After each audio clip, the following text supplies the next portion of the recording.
Zone 8, please. Yes, Mr. Buffett, good morning. My name is Ed Wolzak from New York. I'm a student and admirer of your investment philosophy. I have a question. In determining a company's intrinsic value, you seem to write or indicate that you project out a company's owner earnings for a number of years and then discount that back by prevailing rates.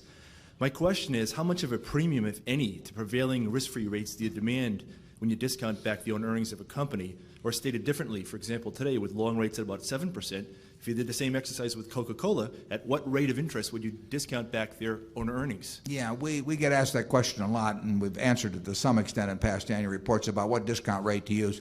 We basically think in terms of the long-term government rate, and there may be times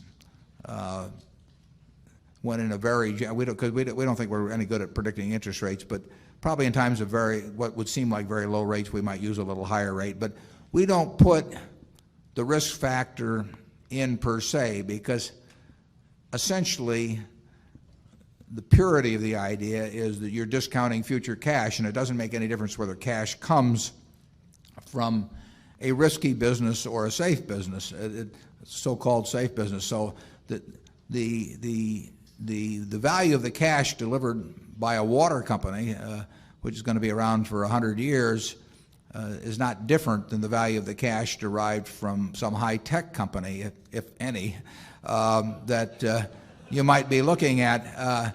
It may be harder for you to make the estimate, and you may therefore want a bigger discount when you get all through with the calculation. But up to the point where you decide what you're willing to pay, you may decide you can't estimate it at all. I mean, that's what happens with us, with most companies. But we believe in using a government bond type interest rate. We believe in trying to stick with businesses where we think we can see the future reasonably well. You never see it perfectly, obviously, but where we think we have a reasonable handle on it. And we would differentiate to some extent.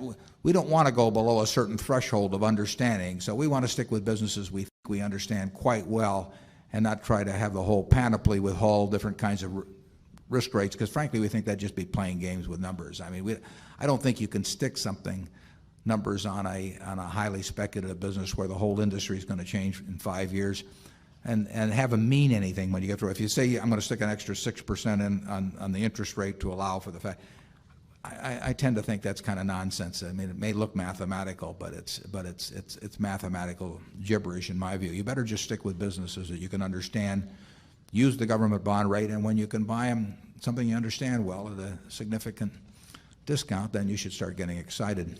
Charlie?